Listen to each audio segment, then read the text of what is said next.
அன்புடையர் வணக்கம்.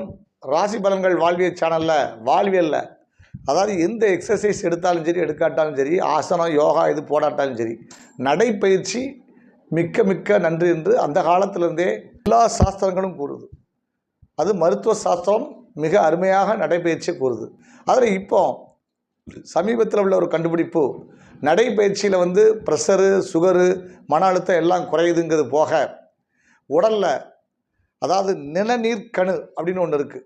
அந்த நிணநீர் கணுங்கிறது என்னன்னா, நோய் எதிர்ப்பு ஆற்றலை அதிகப்படுத்தி நோய் எதிர்ப்பு ஆற்றல் உண்டாக்கக்கூடிய ஒரு பந்து மாதிரி ஒரு உருண்டையாக இருக்கக்கூடிய ஒன்று.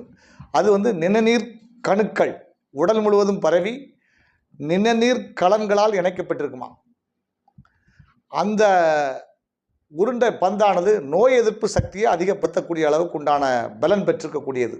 இப்போ வெளியிலேருந்து, உதாரணத்துக்கு வெளியிலேருந்து பொருள்கள் நம்ம உடலை தாக்குது, கிருமிகள் உடலை தாக்கக்கூடிய கேன்சர் மாதிரி வியாதிகளை உண்டு பண்ணக்கூடிய கிருமிகள் நம்மளை தாக்குச்சுன்னு சொன்னாலும் அதையும் எதிர்த்து போராடி சமநிலைப்படுத்திடுமா.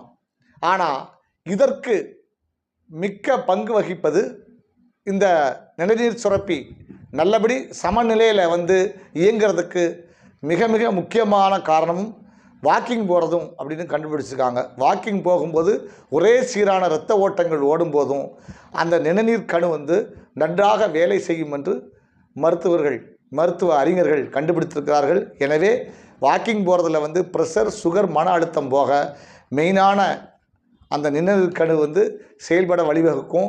அப்படி அது செயல் ஒழுங்காப்படும்போது கேன்சர் போன்ற வியாதிகள் வருவதை தடுக்கக்கூடிய ஆற்றல் அந்த நிணநீர் கணுக்கு உண்டாகும். எனவே தினந்தோறும் வாக்கிங் செல்வது, அதாவது நடைபயிற்சி செல்வது சாலச் சிறந்தது என்று கூறி விடைபெறுகிறேன். நன்றி, வணக்கம், வாழ்க வளமுடன்.